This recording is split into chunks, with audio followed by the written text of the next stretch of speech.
అనురాగ తోరణం 4వ భాగం. రాత్రంతా నిద్ర లేకపోవటం వలన ఉదయం 8 గంటలకి మెలకువ వచ్చింది మంజులకు. మనస్సంతా కలవరంగా ఉంది. తన కలవరపాటుని పైకి కనిపించనీయకుండా లేచి గదిలో నుంచి బయటకొచ్చింది. అప్పటికే వినోద్ బయటికి వెళ్ళిపోయాడు. రాత్రంతా నిద్ర లేకుండా ఏడవటం వలన కళ్ళు ఎర్రగా ఉబ్బి ఉన్నాయి. ముఖం కందిపోయింది. మంజులను చూసిన వాళ్ళ మా అమ్మగారు, ఎందుకమ్మా అలా ఉన్నావు? ఒంట్లో బాగాలేదా? కళ్ళు ఎర్రగా ఉన్నాయి. రాత్రి నిద్ర పట్టలేదా అని అడిగింది. తలనొప్పితో నిద్ర పట్టలేదు మా అమ్మ. రాత్రంతా నిద్ర పట్టక ఎంత బాధపడ్డావో ఏమో. పీచి తల్లి, నన్ను పిలవకూడదు. అమృతాంజనమన్నా కణతలకు రుద్దేదాన్ని. ఇప్పుడన్నా తగ్గిందా లేదా? తగ్గిపోయింది. వేడి నీళ్లతో మొహం కడుక్కొనరా, కాఫీ కల్పిస్తాను. మంజుల బాత్రూంలోకి వెళ్ళి ముఖం కడుక్కుని వచ్చి టవల్తో ముఖం తుడుచుకుంటూ డైనింగ్ టేబుల్ చైర్ మీద కూర్చుంది. పొగలు కక్కుతున్న కాఫీ కప్పు మంజులకు అందించింది మా అమ్మగారు. త్వరగా స్నానం చేసిరా, బజార్కి వెళ్దూ గాని. ఎందుకు? తాతయ్య గారు 10 గంటలకి నువ్వెప్పుడు బట్టలు కొనే చమన్లాల్ షాప్ దగ్గరికి వస్తానన్నారు. నేను ఆ సమయానికి అక్కడికి రమ్మన్నారు. త్వరగా స్నానం చేసి వెళ్ళు. ఇప్పుడెందుకు మా అమ్మ చీరలు? మడత విప్పని చీరలే ఒక బీరువా నిండా ఉన్నాయి. ఇంకా ఎందుకు? వారం రోజుల్లో దసరా పండుగొస్తుంది. నీకు నచ్చిన పట్టుచీర కొని తెచ్చుకో. పండగ ముందు తెచ్చుకుంటావు. మ్యాచింగ్ జాకెట్ కుట్టలేదని గొడవ చేస్తావు. 4 రోజులు ముందుగా జాకెట్ ముక్క టైలర్కిస్తే కుట్టిస్తాడు.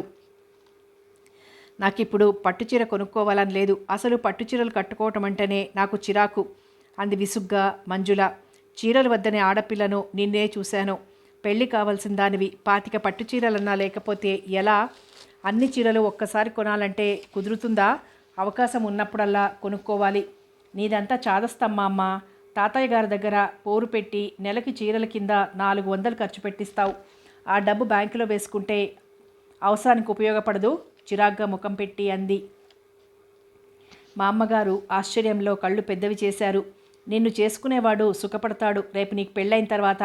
నీ మొగుడి సంపాదనని ఖర్చు పెట్టుకోకుండా బ్యాంకులో వేసుకుందువు గాని మా ఇంట్లో ఉన్నన్ని రోజులన్నా మా అచ్చట ముచ్చట తీర్చుకోనివ్వమ్మా మనవరాలి వైపు చూస్తూ అన్నారు మా అమ్మగారు. ఎంత త్వరగా పెళ్లి చేసి నన్ను పంపేద్దామా అని ఆలోచిస్తున్నావా? పీచి తల్లి, అంత మాట ఎలా అనగలిగావమ్మా? పెళ్లి చేస్తే నువ్వు అత్తగారింటికి వెళ్ళిపోతావేమో అన్న దిగులుతో మీ తాతయ్య గారు నీకు సంబంధాలు చూడటం లేదు. నీకు పెళ్లి చేసిన నీ భర్త కూడా మనతో పాటు ఇక్కడే ఉంటాడు. అలా ఇష్టపడే అతనితోనే నీ పెళ్లి జరిపిస్తాం. తనకు బయటికి వెళ్ళటం ఇష్టం లేకపోయినా మా అమ్మగారి పోరు పడలేక స్నానం చేసి రిక్షాలో చమన్లాల్ షాప్ దగ్గరకు వెళ్ళింది. అప్పటికే అక్కడికి వచ్చి మంజుల కోసం ఎదురు చూస్తూ కూర్చున్నారు తాతయ్య గారు. తాతయ్య గారు సెలెక్ట్ చేసిన చీరలు ప్యాక్ చేయించుకుని వెంటనే ఇంటికి వచ్చింది. వినోద్కి ఎదురుపడాలంటే భయంగా ఉంది మంజులకు. అతను సాయంత్రం 5 గంటల వరకు ఇంటికి రాడు. ఒంట్లో బాగాలేదని వాళ్ళ మామగారు ఎంత బలవంతం చేసినా భోంచేయకుండా తన గదిలోకి వెళ్ళి పడుకుంది. 2-3 రోజులు గడిచాయి. ఈ 2 రాత్రుల నుంచి మంజుల అతని గదిలోకి వెళ్ళలేదు. పగలు కూడా సాధ్యమైనంత వరకు అతని నుంచి తప్పించుకుని తిరుగుతోంది. భోజనాలప్పుడు మాత్రం తాతయ్య గారికి మా అమ్మగారికి ఎలాంటి అనుమానం రాకుండా రోజులా అతని పక్కన కూర్చుని రాణి నవ్వుతూ కబుర్లు చెప్తోంది. మంజుల కావాలని ఆ వేళలో అలా ప్రవర్తిస్తుందన్న విషయం అతనికి కూడా తెలుసు. అందుకు అతను కూడా సహకరిస్తున్నాడు. కావాలని అతనికి దూరంగా ఉంటుంది కానీ మంజుల మనస్సంతా వినోద్ చుట్టూనే పరిభ్రమిస్తుంది. అతనికి దగ్గరగా కూర్చుని కబుర్లు చెప్పాలని, హాయిగా అతని గుండెల్లో ఒదిగిపోవాలని మనస్సు తప్పిస్తున్న అతి ప్రయత్నం మీద నిగ్రహంగా ఉంటుంది. సమయం రాత్రి 10 గంటలైంది. తన గదిలో పడుకుని ఎద్దనపూడి సులోచనారాణి గారి జీవన తరంగాలు చదువుతోంది మంజుల. తలుపు మీద టక్ టక్ మన్న చప్పుడు వినిపించింది. ఎప్పుడు మంజుల వినోద్ గదిలోకి వెళ్ళటమే కానీ అతనెప్పుడూ మంజుల గదిలోకి రాడు. చదువుతున్న పుస్తకం మూసి మంచం మీద నుంచి లేచి తలుపులు తీసింది. ఎదురుగా గుమ్మం నిండుగా వినోద్ నిల్చున్నాడు. చారల పైజామా లాల్చీలో టీవీగా హుందాగా ఉన్న అతని మీద నుంచి మంజుల చూపులు తిప్పుకోలేకపోయింది. మంజు, ఆమెను బలవంతంగా తన వైపుకి తిప్పుకుంటూ అన్నాడు. అతని చేతుల్ని ఆమె విసిరి కొట్టనూ లేదు, ఆ చేతుల్లో ఒదిగిపోనూ లేదు. నీతో మాట్లాడాలి. ఒక్కసారి నా గదికి రా ఆజ్ఞాపిస్తున్నట్లుగా ఉంది అతని గొంతు. ఎందుకు? చెబుతాన్రా. మీరింతవరకు నాకు చెప్పింది నేను విన్నది చాలు, ఇంకేం చెప్పక్కర్లేదు. ముఖం తిప్పుకుంది కోపంగా. బలవంతంగా ఆమె ముఖాన్ని తనకు అభిముఖంగా తిప్పుకుంటూ ఆమె కళ్ళల్లో కళ్ళు పెట్టి చూస్తూ, మంజు, నా మీద నీకేమాత్రం ప్రేమాభిమానాలున్నా నా గదిలోకి రా అంటూ మంజులకు మాట్లాడేందుకు అవకాశం ఇవ్వకుండా తన గదిలోకి వెళ్ళిపోయాడు. కొయ్యబారిపోయినట్టుగా అలాగే నిలబడిపోయింది. ఏమాత్రం ప్రేమాభిమానాలున్నా ఒక్కసారి నా గదిలోకి రా అన్న అతని మాటలు పదే పదే మారుమోగుతున్నాయి. వెళ్ళకపోతే బాధపడతాడేమో. వెళ్ళాలంటే మనసు అంగీకరించటం లేదు. ఏం చెయ్యాలి అని ఆలోచిస్తూ నిల్చుంది. మనసు అతని వైపే మొగ్గుతోంది. గది తలుపులు దగ్గరకు లాగి చప్పుడు కాకుండా మెట్లెక్కి బాల్కనీలోకి వెళ్ళింది. అతను కూడా అక్కడే కూర్చున్నాడు. అతనికి ఎదురుగా ఉన్న కుర్చీలో కూర్చుంది. నువ్వు వస్తావని నాకు తెలుసు. అతని మాటలు దర్పంగా ఉన్నాయి. ఉక్రోషంతో ఆమె ముక్కు పుటాలు ఎగిరిపడ్డాయి. కోపాన్ని అదిమి పెట్టుకుంటూ కూర్చుంది. ఎందుకు రమ్మన్నారు? ఆరుబయటున్న పొగడి చెట్టు వైపు చూస్తూ అడిగింది. ఈ 2 రోజుల నుంచి నా గదికి ఎందుకు రావటం లేదు? పాము నీడలో తలదాచుకోవాలని ఎవ్వరూ అనుకోరు. నేనంత దుర్మార్గుణ్ణా? ఆ ప్రశ్నకు సమాధానం మీకు మీరే ఆలోచించుకోండి. మంజు, నన్ను మోసగాడిగా దుర్మార్గుడిగా ఊహించుకోవద్దు. నీ గురించి అందరికీ చెప్పేస్తాను. రాధకు నచ్చజెప్పి నిన్ను పెళ్లి చేసుకుంటాను. నా మాట నమ్ము. నువ్వు నా ప్రాణంలో ప్రాణానివి. నా ఊపిరివి నువ్వు. నువ్వు లేకుండా నేను బ్రతకగలనా? మంజుల నవ్వింది. ఆ నవ్వులో జీవం లేదు. ఒక విధమైన నిర్లిప్తత ఉంది. ఎవరు ఒప్పుకున్నా ఒప్పుకోకపోయినా నలుగురు సమక్షంలోనే నువ్వు కోరినట్టుగానే గౌరవంగా అగ్నిసాక్షిగా నిన్ను పెళ్లి చేసుకుంటాను. నువ్వు అంగీకరిస్తే రేపే ఊరెళ్ళి మన విషయమంతా మా నాన్నగారికి చెప్పి మన పెళ్లికి ముహూర్తం పెట్టించుకొని వస్తాను. చెప్పు మంజు. కుర్చీలో నుంచి లేచి మంజుల భుజాల చుట్టూ చేతులు వేసి ఆమె తల మీద గడ్డమాంచుతూ అడిగాడు. అతను చెప్పే మాటలు వింటుంటే మంజులకు దుఃఖం పొర్లికొస్తోంది. కన్నీటితో చెంపలు తడిసిపోతున్నాయి. తనను తాను నిగ్రహించుకోవడం కష్టంగా ఉంది. చెప్పు మంజు, ఒక్క విషయం గుర్తుంచుకో. నీ నిర్ణయం మీదనే నా భవిష్యత్తు ఆధారపడి ఉంటుంది. మీకేమండి, మీరు మగవాళ్ళు, ఏమైనా చెయ్యగలరు. చేసిన దాన్ని ఎలాగైనా సమర్థించుకోగలరు. రాధ మీకు నచ్చలేదు. రాధని కాదని మంజులను ప్రేమించారు. మంజులని కాదంటే మరో మాధవిని ప్రేమిస్తారు. అంతేగా. మగవాడు ఆడదాన్ని ఎప్పుడు స్వార్థం కోసం, తన అవసరం కోసం ఉపయోగించుకుంటాడు. అంతే. తనకు తాను దుఃఖాన్ని దిగమింగుకుని అంది. మంజు, నువ్వు కూడా నన్ను అపార్థం చేసుకున్నావా? నువ్వు కూడా నన్ను అర్థం చేసుకోకపోతే ఇంకెవరు అర్థం చేసుకుంటారు అన్నాడు ఆవేశంగా. మిమ్మల్ని, మీ ప్రేమను చాలా బాగా అర్థం చేసుకున్నాను. నువ్వు నన్ను ఎంతగా ప్రేమించావో నేను కూడా నిన్ను అంతకంటే ఎక్కువగా ప్రేమించాను మంజు. మీరు ఎంతకైనా సమర్థులు. ఒక ఆడదాన్ని ప్రేమించగలరు, మరో ఆడదాన్ని పెళ్లి చేసుకోగలరు. అది మీకే సాధ్యమైంది. ఆడది అలా చెయ్యలేదండి. ఒక్క మగవాడికే మనసిస్తుంది. తను ప్రేమించిన మగవాణి కొరకే తన ప్రాణాలైనా అర్పిస్తుంది. కానీ తను ప్రేమించే మగవాణి మనస్సులో మరో ఆడదానికి చోటుండటం సహించలేదండి. తను ప్రేమించే మగవాడి మనస్సులో తన కుక్కదానికే చోటుండాలని, అతని ఊహలు, ఆలోచనలు అన్నీ తనకే పరిమితమై ఉండాలని కలలు కంటుంది. తను ప్రేమించే మగవాని మనసులో మరో ఆడదానికి చోటుందేమో అన్న ఊహ కూడా ఆడది భరించలేదు అంది వెక్కి వెక్కి ఏడుస్తూ. నా ఊహలు, ఆలోచనలు అన్నీ నీకే పరిమితం. నీకు తప్ప నా మనసులో ఇంకెవరికీ చోటు లేదు. తెలియని వయస్సులో రాధను పెళ్లి చేసుకున్నా ఆమెకు నా మనస్సులో చోటు లేదు. నా మనస్సంతా ఆక్రమించుకుని ఉన్నది నువ్వే. మీరు నిజంగా నన్ను ప్రేమించారా? ఆ విషయం నీకు తెలియదా? మీరు నన్ను మీ ప్రాణం కంటే ఎక్కువగా ప్రేమించారు. నా కోసం ఏం చేయమన్నా చేస్తారు, అవునా? అవును, అందులో అనుమానం ఏముంది? నేను ఒక్క పని చెప్తాను, చేస్తారా? నువ్వేం చెప్పినా వింటాను. ఏం చెయ్యమన్నా చేస్తాను. నేను హాయిగా ప్రశాంతంగా ఉండాలని మీరు కోరుకుంటే ఇక్కడి నుంచి మరో ఊరు ట్రాన్స్ఫర్ చేయించుకొని మా ఇంట్లోంచి వెళ్ళిపోండి అంది కటువుగా. ఆ మాటకు పక్కలో బాంబు పడినట్లయింది. బాధను బలవంతంగా అణుచుకుంటున్నట్లుగా అతని పిడికిళ్ళు బిగుసుకున్నాయి. నువ్వు మనస్ఫూర్తిగా ఆ మాట అంటున్నావా? దడదడలాడే గుండెలతో ప్రశ్నించాడు. అతనికి ఆమె నిజంగా అలా అంటుందని నమ్మబుద్ధి కాలేదు. జీవం లేని గాజు కళ్ళతో చూశాడు ఆమె వైపు. ఆమె మనస్సు రకరకాలుగా ఆలోచిస్తోంది. ఆడదాని మనస్సు ప్రేమించిన ఒక్క మగవాడి ప్రేమకే కట్టుబడుతుంది. ఆమెకు అతను తప్ప ప్రపంచంలో ఇంకెవరూ కనిపించరు. కానీ మగవాని మనస్సు అలా కాదు. చంచలం. బజారులో అందమైన అమ్మాయి కనిపించినా అతని మనస్సు ఆ అమ్మాయిని గురించి ఆలోచిస్తుంది. ఆమె మనసు ఇటువంటి ఆలోచనలతో పరిపరి విధాల పోతోంది. అతని వైపు చూసింది. ఆ కళ్ళు తననే చూస్తున్నాయి. అతని కళ్ళల్లో ప్రేమ, తన పట్ల అనురాగం నిండుగా తొణికిసలాడుతున్నాయి.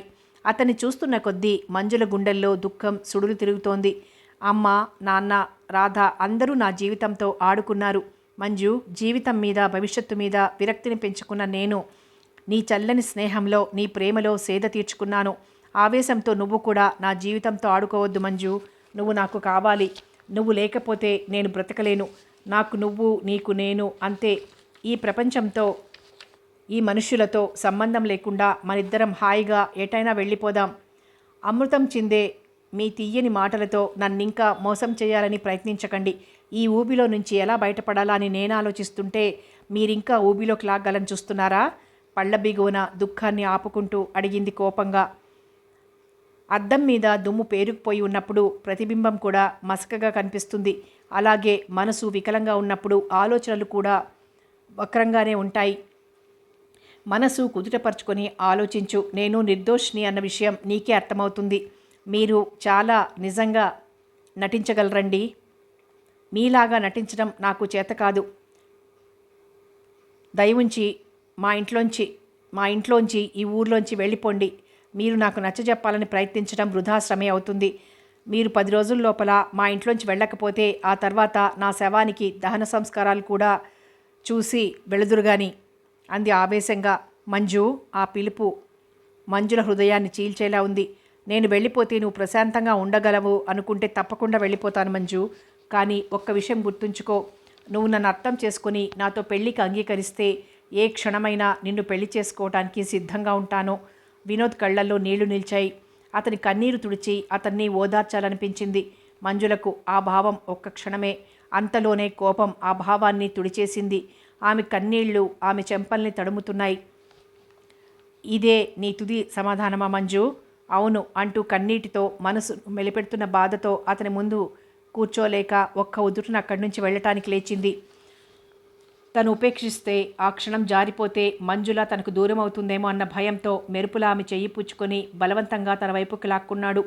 అతని చేతుల్లో నలిగిపోతూ ఆ కౌగిలి నుంచి దూరంగా జరగాలని ప్రయత్నించి విఫలురాలై అతని చేతుల్లో వాలిపోయి అతని గుండెల్లో ముఖం దాచుకొని భోరున ఏడ్చింది. అతని చెయ్యి ఆమె వీపును రాస్తోంది. ఆమె తలను గుండెలు కదుముకొని ఆమె పాపిట దగ్గర తన పెదవులు నాల్చాడు. అతని మనస్సులో బాధ సుళ్ళు తిరుగుతోంది. మగవాడు కనుక నిగ్రహించుకుంటున్నాడు. నువ్వు నాదానివి. నీ అణువణువు నాకే పరిమితం. నువ్వు లేకపోతే నేను పిచ్చివాడినవుతాను. అతని కళ్ళల్లో నుంచి రాలిన కన్నీటి చుక్కలు ఆమె తల మీద రాలి ఇంకిపోతున్నాయి. ఏడ్వటానికి కూడా ఓపిక లేనట్టుగా అతని గుండెల మీద వాలిపోయింది. రాత్రి సమయం కావటం వలన వీధులన్నీ నిర్మానుష్యంగా ఉన్నాయి. దూరాన్నుంచి వీధికు కరుపు వినిపిస్తోంది. మిణుకుమిణుకుమంటున్న నక్షత్రాలు అమావాస్య చీకటిని పారద్రోలాలని విశ్వప్రయత్నం చేస్తున్నాయి. మంజుల తన కౌగిల్ని విడిపించుకొని కుర్చీలో కూర్చుంది. గదిలోని లైటు కాంతి ఆమె ముఖం మీద పడుతోంది. ఆమె ముఖంలోకి పరిశీలనగా చూశాడు. ఆమె కళ్ళల్లో చెప్పలేని దైన్యం. సామ్రాజ్యాన్ని కోల్పోయిన మహారాజు ముఖంలా దిగులుగా ఉంది. మంజుల ముఖం ఆమెను అలా చూస్తుంటే బాధతో అతని మనసు విలవిల్లాడిపోతోంది. చంద్రునికి సహజ కాంతి ఉండదు మంజు. సూర్యుని కాంతితోనే చంద్రుడు ప్రకాశిస్తాడు. నీ మనస్సు, నీ తనువు అన్నీ నాకు అర్పించిన నువ్వు నేను లేకుండా బతకలేవు. నిన్ను నన్ను నువ్వు మనస్సులతో ప్రేమించుకున్నాం. కేవలం నన్ను నేను కోరికతోనే ప్రేమిస్తే ఆ వాంఛ తీరటంలోనే ఆ అనుబంధం అంతమవుతుంది. ఎలాంటి అనుభూతి ఆ తర్వాత ఉండదు. ఆకలేసినప్పుడు అన్నం తింటాం, దాహం వేసినప్పుడు మంచినీళ్ళు తాగుతాం. అలాగే శరీరానికి ఆకలైతే కోరిక తీర్చుకుని తృప్తి పడతాం. కోరిక తీరిన తర్వాత తృప్తి తప్ప అనుబంధం మిగలదు. మనిద్దరం ఒకరిని ఒకరు మనసులతో ప్రేమించుకున్నాం కాబట్టే మన ప్రేమలో ప్రత్యేకమైన మాధుర్యం ఉంది. ఆ మాధుర్యానికి దూరంగా ఉండలేము, ఉన్నా బ్రతకలేం. నాకేం చెప్పొద్దు. వీలైనంత త్వరగా మీరు మా ఇంట్లోంచి వెళ్ళిపోండి. మనస్సులోని బాధను అణుచుకోవటానికి క్రింది పెదవిని పళ్లతో నొక్కిపెట్టి అంది. భాషకందని బాధ అతని మనసుని పిండుతోంది. ఏం మాట్లాడలేకపోయాడు. మీరు మాట్లాడక ఉండనంత మాత్రాన సమస్య పరిష్కారం కాదు. అంతా అయిపోయిందా? ఇక నేను వెళ్తాను. కుర్చీలో నుంచి లేచింది మంజుల. ఆమె పాదాలు చురుగ్గా కదల్లేకపోయాయి. ఆమె వైపు చూడటం తప్ప ఏం అనలేకపోయాడు వినోద్. మంజుల మేడ దిగి వెళ్ళిపోయింది. ఆ రాత్రంతా సోఫాలో కూర్చుని ఏడుస్తూనే ఉంది మంజుల.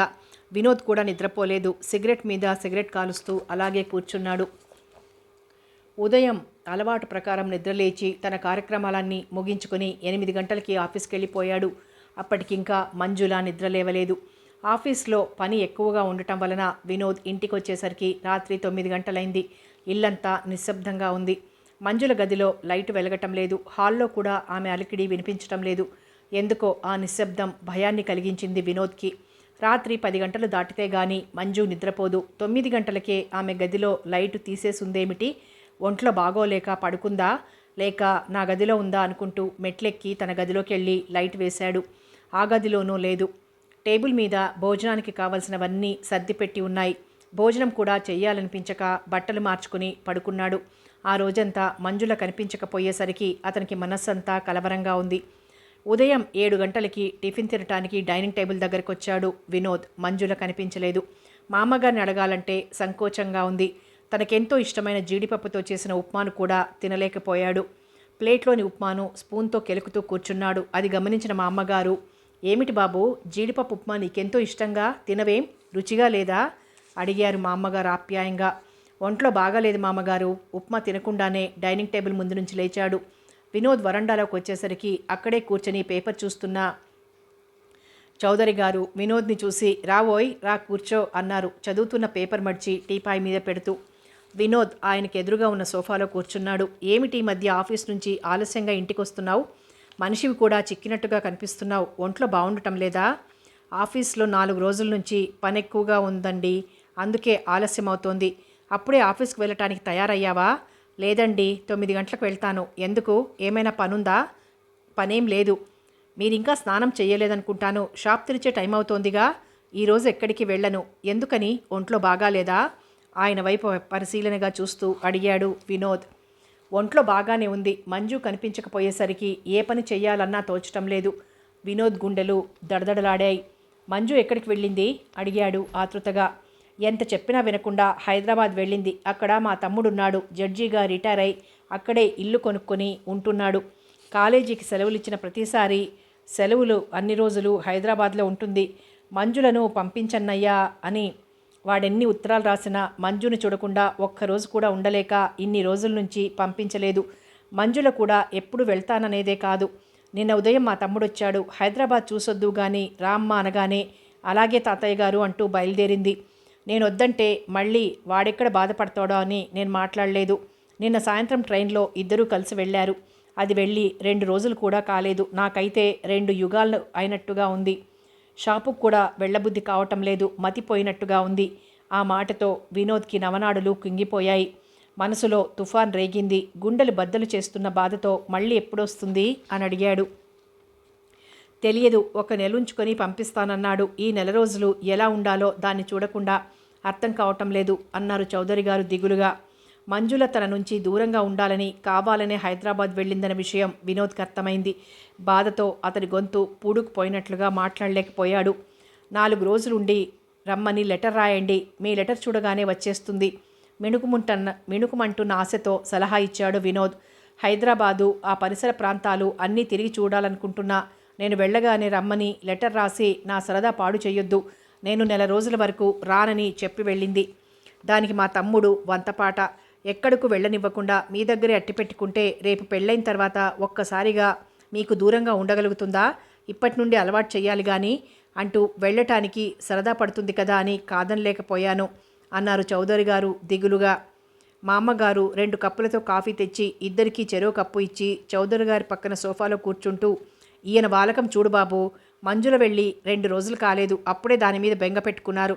రేపు దానికి పెళ్లి చేసి అత్తగారింటికి పంపితే ఎలా ఉంటారో ఏమో. మనసులో దిగులుగా ఉన్న ఆ దిగులుని పైకి కనిపించనీయకుండా నవ్వుతూ అన్నారు మా అమ్మగారు. మంజు మమ్మల్ని వదిలి ఎక్కడికో వెళ్ళననేది. ఎందుకో ఈసారి వెళ్తానని అదే బయలుదేరింది. దాన్ని చిన్నతనం నుంచి ఇంతే, ఎక్కడికి వెళ్ళనిచ్చేవారు కాదు. పంజరంలో చిలకల ఈ ఇల్లు వదిలి స్నేహితులింటికి కానీ బంధువులింటికి కానీ వెళ్ళేదే కాదు అంది మా అమ్మగారు. ఆఫీస్కి టైం అవుతుందని బయలుదేరాడు వినోద్. ఆ రోజు ఆఫీస్లో పని కూడా సరిగ్గా చేయలేకపోయాడు. నెల రోజుల వరకు మంజుల రాదన్న విషయం అతని మనసును కలిచివేస్తోంది. 2 రోజులకే ఇంత బాధగా ఉంటే ఆమెను చూడకుండా నెల రోజులు ఎలా ఉండాలి అన్న ఆలోచన అతని మనసుని మెలిపెడుతోంది. అతి భారంగా గడిచి సాయంత్రం 5 గంటలైంది. వినోద్ ఆఫీసులో నుంచి బయటకొచ్చాడు. రోజు అయితే ఇంటి దగ్గర మంజు ఎదురు చూస్తుంటుందని, నడిచి వెళితే ఆలస్యం అవుతుందని ఆటోలో ఇంటికొచ్చేవాడు. ఈరోజు మంజుల ఇంటి దగ్గర లేకపోయేసరికి ఇంటికే రావాలనిపించటం లేదు. ఎలాగో కాలాన్ని గడపాలి, తప్పదు. మనం సంతోషంగా ఉన్నామని రోజు తొందరగా గడవదు, బాధతో ఉన్నామని ఆలస్యంగానూ గడవదు. 6 గంటల వరకు రోడ్డు మీద తిరిగి అప్పటికి కూడా ఇంటికి రావాలనిపించక సినిమాకు వెళ్ళాడు. మంజుల ఊరెళ్ళి 4 రోజులైంది. ఈ 4 రోజులు 4 యుగాలుగా గడిచింది వినోద్కి. అప్పుడే ఆఫీస్ నుంచి వచ్చి తన గది తలుపులు తెరిచాడు. టేబుల్ మీద కవరు పెట్టుంది. వినోద్కి వచ్చిన లెటర్సు ఎవరూ చింపరు. అతని గదిలో టేబుల్ మీద పడతారు. బట్టలు కూడా మార్చుకోకుండా అదురుతున్న గుండెలతో టేబుల్ మీదున్న లెటర్ తీసుకుని చించి చదవటం మొదలుపెట్టాడు. ఏవండి, నేను మీకు దూరంగా ఉండాలన్న ప్రయత్నంలో హైదరాబాద్ వచ్చానన్న విషయం మీకు తెలుసు. మీరు దీపపు కాంతి లాంటి వారైతే నేను శలభం లాంటి దాన్ని. మీ ఆకర్షణ నుంచి నేను తప్పించుకోలేను. అందుకే మీరు నాకు కనిపించకుండా వెళ్ళిపోండి. మీతో పెళ్లికి అంగీకరించినందుకు నన్ను క్షమించండి. నేను మిమ్మల్ని ఎంతగా ప్రేమించానో మీకు తెలుసు. మీ మనసులో మరో ఆడదానికి చోటుండటం నేను సహించలేను. మిమ్మల్ని మరో ఆడదానితో పంచుకోలేను. మీరు నన్ను పెళ్లి చేసుకుంటానన్నది నా మీద ప్రేమతో కాదు, మీ మూలంగా నా జీవితం నాశనమైందన్న జాలితో, సానుభూతితో నన్ను పెళ్లి చేసుకుంటానన్నారు. నేను మీ నుంచి కోరుకునేది ప్రేమానురాగాలు కానీ జాలి, సానుభూతి కాదు. ఎంత సరిపెట్టుకుందామని ప్రయత్నించినా మీరు రాధతో కాపురం చేశారన్న విషయం నా మనస్సుని పురుగులా తొలుస్తోంది. మనస్సుని సరిపెట్టుకోలేకపోతున్నాను. మీరు మా ఇంట్లోంచి వెళ్లే వరకు నేను అక్కడికి రాను. మీరు నన్ను నిజంగా ప్రేమిస్తే, నా సంతోషాన్నే మీరు కోరుకుంటే మా ఇంట్లోంచి వెళ్ళిపోండి. మీతో పెళ్లి కాకుండానే 1 సంవత్సరం కాపురం చేసినందుకు ఈ అనుబంధానికి నేను మీకేమవుతానో నాకే అర్థం కాదు. మంజుల. ఆ ఉత్తరంలోని ఒక్కొక్క మాట ఒక్కొక్క సమ్మెటపోటులా తాకింది వినోద్ మనసును. గుండెలు చీలుస్తున్నంత బాధ, మనసును ఎవరో బలవంతంగా పిండుతున్నంత బాధ, ఆవేదనతో తలా బద్దలైపోతోంది. కూజాలోంచి గ్లాసులోకి నీళ్లుంచుకుని గటగట తాగాడు. సిగరెట్ ముట్టించుకొని సోఫాలో కూర్చున్నాడు. మంజు, నేను చేసిన చిన్న తప్పుకు నాకింత పెద్ద శిక్ష వేస్తావా? నీకు దూరమై నేను బ్రతకగలనా? నా పట్ల నువ్వు పెంచుకున్న ప్రేమానురాగాలు అన్నీ ఏమయ్యాయి? ఈ చిన్న విషయానికే నేను నీకంత పరాయివాడినయ్యానా? ఎందుకు ఇలాంటి పని చేశావు? నాకెందుకు దూరంగా వెళ్ళావు? నాతో మాట్లాడటం ఇష్టం లేకపోతే నాకు దూరంగా ఇక్కడే ఉండొచ్చుగా. నిన్ను కళ్ళతోనైనా చూసుకుని సంతృప్తి చెందేవాడిని. నాకు ఆ అదృష్టం కూడా లేకుండా చెయ్యాలనేగా నువ్వు వెళ్ళావు. అతని మనస్సు ఆమె కోసం ఆక్రోశిస్తుంది. అతని అణువణువు ఆమె కోసం తప్పిస్తున్నాయి. మనసులో ఆమె మాటలో మారుమోగుతున్నాయి. కళ్ళల్లో ఆమె రూపమే కనబడుతోంది. నీ పెంకితనం నాకు తెలుసు మంజు. నువ్వెంతగా ప్రేమించగలవో అంతగా ద్వేషించగలవు. నేను వెళ్లే వరకు నువ్విక్కడికి రావు. మనిషిని వదిలి అతని నీడ దూరంగా వెళ్ళగలదా? నేను నీ నీడ లాంటి వాడిని. నీకు దూరంగా ఎలా వెళ్ళగలను? ఈ శిక్షను నేను భరించగలనా మంజు? అతని మనసు ఆక్రోశిస్తుంది కానీ మాటలు పెదవి దాటి బయటికి రావటం లేదు. ఆ రాత్రంతా అతను భోంచెయ్యలేదు. గదిలోంచి బయటికి రాలేదు. రాత్రంతా సిగరెట్లు కాలుస్తూ ఆలోచిస్తూనే ఉన్నాడు. అతని కర్తవ్యం ఏమిటో అతనికే అర్థం కావటం లేదు. మంజుల ఊరెళ్ళి 10 రోజులైంది. తను ఆ ఇంట్లోంచి వెళ్ళంది. మంజుల ఊరు నుంచి రాదు. చివరికి ఒక నిర్ణయానికి వచ్చిన వాడిలా ఆ ఊరు నుంచి వెళ్ళటానికి ట్రాన్స్ఫర్కి ప్రయత్నం చేస్తున్నాడు. మంజుల వెళ్ళిన దగ్గర నుంచి అతనిలోని ఉత్సాహం, సంతోషం అన్నీ మాయమయ్యాయి. ఆ స్థానంలో నిరాశ, నిర్లిప్తత చోటు చేసుకున్నాయి. ఆమె కోసం అతని మనసు ఎంతగా తప్పిస్తోందో ఆ భగవంతుడికే తెలుసు. ఏ రోజుకు ఆ రోజు మనసు మార్చుకుని మంజుల వస్తుందేమోనని ఆశతో ఎదురు చూడటం, మంజుల రాకపోవటం, రేపు తప్పకుండా వస్తుంది అనుకుంటూ రేపటి మీద ఆశలు పెంచుకుంటూ రాత్రి గడపటం చేస్తున్నాడు. ఇంటికి రావాలంటే భయంగా ఉంటుంది అతనికి. ఒంటరితనాన్ని మించిన శిక్ష మనిషికి మరొకటి ఉండదు. ప్రతి రాత్రి మంజులతో అనుభూతుల్ని పంచుకుంటూ పున్నమి రాత్రుల్లా గడిపిన అతనికి మంజుల లేకపోవటం నరకంలా ఉంది. శివరాత్రి జాగారంలా గడుపుతున్నాడు. కళ్ళు మూసినా కళ్ళు తెరిచినా మంజుల రూపమే కనిపిస్తోంది. రోజులు భారంగా గడుస్తున్నాయి అతనికి. ఆ రోజు ఆదివారం. ఆఫీస్కి వెళ్లే పని లేకపోవటం వలన సాయంత్రం 4 గంటల వరకు తాతయ్య గారితో పాటు షాపుకు సంబంధించిన లెక్కలు చూస్తూ కూర్చున్నాడు. మా అమ్మగారు ఇద్దరికి టీ తీసుకొచ్చి ఇచ్చింది. టీ తాగి పనుందని చౌదరి గారు బయటకు వెళ్లారు. హాల్లో మామగారు, వినోద్ మిగిలారు. మంజులను చూడకుండా ఇన్ని రోజులు ఎలా ఉండగలిగారు మామగారు అన్నాడు వినోద్. అలా అడిగితే మంజులు ఎప్పుడొచ్చేది మామగారు చెప్తుందని అతని ఉద్దేశం. తెలియదు బాబు. మీ తాతయ్య గారు రమ్మని 2 లెటర్స్ రాస్తే నిన్ననే సమాధానం వచ్చింది మంజు దగ్గర నుంచి. ఇప్పట్లో రాను. ఇక్కడ ప్రదేశాలన్నీ తిరిగి చూసిన తర్వాత వస్తాను. ఇవన్నీ చూడటానికి మళ్ళీ ఇలాంటి అవకాశం రాదు. పదే పదే రమ్మని రాయొద్దు. నేనొచ్చే ముందు లెటర్ రాస్తానంటూ రాసింది అన్నారు మా అమ్మగారు. మంజుల మనసు మార్చుకుని ఈరోజో రేపో వస్తుందేమో అని ఏమూలో మిణుకుమిణుకుమంటున్న ఆశ కాస్త మా అమ్మగారి మాటలతో అణగారిపోయింది. ఎక్కడలేని నిస్సత్తువ ఆవరించింది వినోద్ని. బాబు, ఒక మాట అడుగుతాను, ఏమనుకోవు కదూ? ఏమైనా అనుకుంటానేమో అన్న అనుమానం ఎందుకు కలిగింది మా అమ్మగారు మీకు? ఒక మాట కాకపోతే 100 మాటలు అడగండి. నా దగ్గర సంశయం ఎందుకు? చదువు అయిపోయింది, 3 సంవత్సరాల నుంచి ఉద్యోగం కూడా చేస్తున్నావు, ఇంకా పెళ్ళెందుకు చేసుకోలేదు బాబు? పెళ్లి వయసు రాలేదని ఆగావా? నవ్వుతూ అన్నారు మా అమ్మగారు. పెళ్ళయిందని చెబితే ఇంతకాలం ఈ విషయం మాకెందుకు చెప్పలేదు అని అడుగుతారేమో. కాలేదని చెబితే మంజు ద్వారా నిజం తెలిసిన రోజున అభిమానించే వీళ్ళు అసహించుకుంటారేమో. అయిందని చెప్పాలా, కాలేదని చెప్పాలా అని ఆలోచించుకుంటూ ఉండగానే ఎవరో బంధువులు వచ్చారు మా అమ్మగారింటికి. అమ్మయ్య, గండం గడిచింది ఈసారికి అనుకుంటూ అక్కడి నుంచి లేచి తన గదిలోకి వెళ్ళాడు. రాత్రి 10 గంటలైంది. అశాంతిగా ఉన్న మనస్సుతో నిద్రపట్టక గదిలో నుంచి బయటకొచ్చి బాల్కనీలో కూర్చున్నాడు. వెన్నెల కౌగిలిలో ప్రకృతిమాత పులకరించిపోతోంది. ఇలాంటి వెన్నెల రోజునే మంజు నాకు తన సర్వస్వాన్ని సమర్పించింది. నా జీవితంలో వెన్నెలను కురిపించింది. దురదృష్టం కొద్దీ మళ్ళీ నా జీవితంతో ఆడుకుంటూ నా బ్రతుకును చీకటి చేసింది. మంజు, ఒక్కరోజు కూడా మిమ్మల్ని చూడకుండా ఉండలేనండి అంటూ నా గుండెల్లో ఒదిగిపోయి చెప్పేదానివి. నేను పక్కన లేకపోతే నిద్ర రాదనేదానివి. ఇప్పుడెలా ఉన్నావు? నీకు ఆవేశం ఎక్కువ, ఆలోచన తక్కువ. నీ ఆవేశమే నీ నుంచి నన్ను దూరం చెయ్యదు కదా. ఆలోచనల వేడికి జ్వరం వచ్చినట్లుగా అనిపించింది అతనికి. ఆలోచించడానికి కూడా శక్తి లేక అలసటగా గదిలోకి వచ్చి పడుకున్నాడు వినోద్. రోజులు గడుస్తున్నాయి. అనుక్షణం మంజుల జ్ఞాపకాలతో ఆఫీస్లో పనిచేయలేకపోతున్నాడు వినోద్. ప్రయత్నం చేయగా హైదరాబాద్ బ్రాంచ్కి ట్రాన్స్ఫర్ చేశారు.